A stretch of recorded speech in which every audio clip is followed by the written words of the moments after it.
भक्तमाल में प्रधान 12 भक्तों में चौथे हैं श्री सनक आदि जी। सनक, सनंदन, सनातन, सनत कुमार और सनत सुजात, ये पांचों ही ब्रह्मा के मानस पुत्र हैं। कहीं कहीं सनत कुमार और सनत सुजात को एक मान करके 4 ही कहा गया है।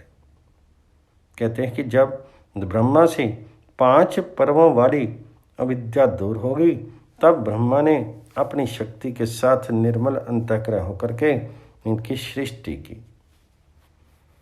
ब्राह्मी शक्ति ने इन्हें संपूर्ण विद्या, उपासना पद्धति और तत्व ज्ञान का उपदेश किया। इन सब के अध्ययन, तपस्या, शील, स्वभाव एक से ही हैं। इनमें शत्रु, मित्र तथा उदासीनों के प्रति भेद दृष्टि नहीं।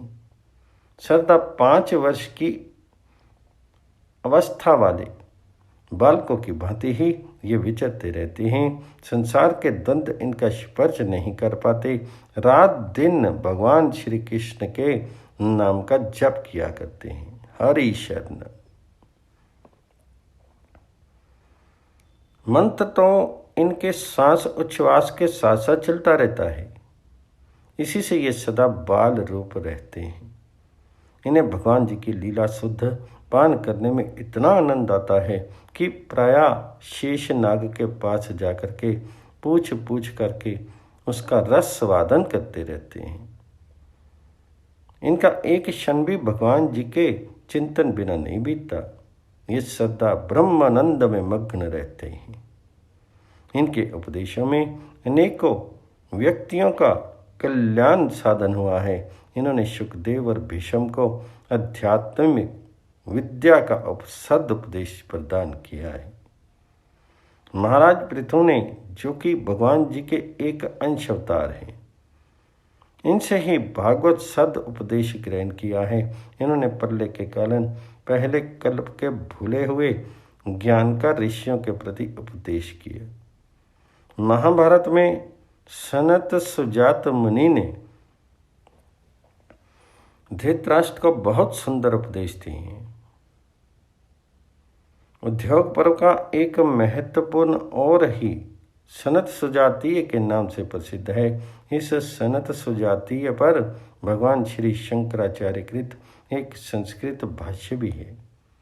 कभी कभी ये लोग स्वयं परस्पर भगवत चर्चा किया करते थे। किसी एक को वक्ता बना लेते और दूसरे सब श्रोता बनते। इस प्रकार बड़े मर्म की बातें होती। श्री भागवत की वेद स्तुति एक ऐसे ही अवसर पर कही गई थी। श्री सनंदन जी को प्रवक्ता कार बना करके बाकी लोग श्रोता बन गए। इस प्रकार एक बड़े जटिल प्रश्न का उत्तर संसार को मिल गया। और वेदों में भगवान जी का वर्णन किस प्रकार होता है, भगवान जी से अतिरिक्त वस्तु का निषेध करते हुए वेद अंत में किस प्रकार भगवान में परिसमाप्त होते हैं, इस उपदेश में इस बात का अत्यंत विशद वर्णन हुआ है। भगवान के भक्तों, जीवन मुक्तों, सिद्ध संतों में संसार के कलुषित विकार, काम, क्रोध आदि होते ही नहीं, ना हो सकते हैं। फिर भी कभी कभी संतों के जीवन में भी भगवत इच्छा से लीला रूप में ये बात देखी जाती है। देखने वाले लोग अपने कलुषित हृदय के कारण ब्रह्मवश महात्माओं की लीलाओं को न समझ करके उनमें काम क्रोध को कल्पना कर बैठते हैं। उनकी इन लीलाओं के द्वारा जगत की हानि न होकर के लाभ ही होता है। इनके संबंध में भी पुराणों में एक ऐसे प्रसंग का वर्णन आता है। एक बार इन लोगों ने वैकुंठ की यात्रा की। इन्हें 5 वर्ष के नगन बालक के रूप में देख करके वहां के द्वारपालों जय विजय ने रोक दिया। इस पर इन्होंने डांटते हुए कहा, भगवान जी के नित्य धाम सत्य के साम्राज्य में ये विषमता उचित नहीं है। तुम दोनों के मन में कुछ गर्व और कपट अवश्य आ गया है। नहीं तो भगवान के सब के लिए खुले हुए सम धाम में भला ये कैसे हो सकता है?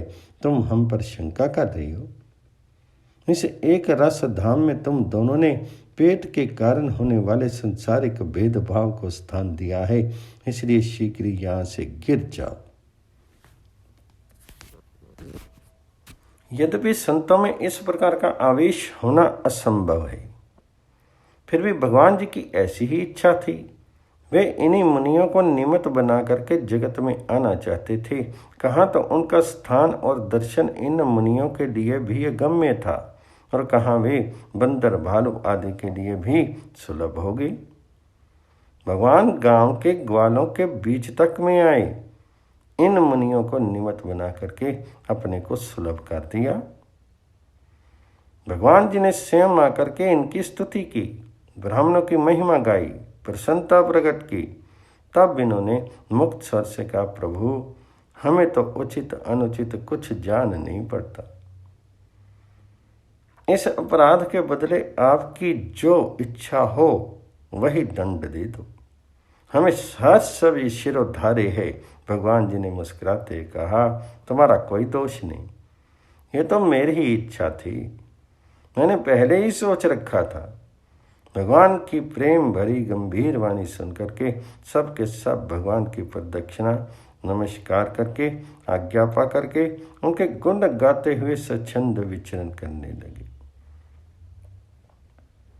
यद्यपि ये सनक आदि के सब नित्य सिद्ध और निरंतर परमार्थ निष्ठ हैं, तथापि संसार में गुरु शिष्य परंपरा के स्थापन के लिए क्रमशः बड़े भाइयों को छोटे ने गुरु के रूप में माना था। निधिवत उनसे दीक्षा लेकर के श्रवण मनन आदि किया। आज भी वे कहीं गुप्त रूप से विचरण करते होंगे।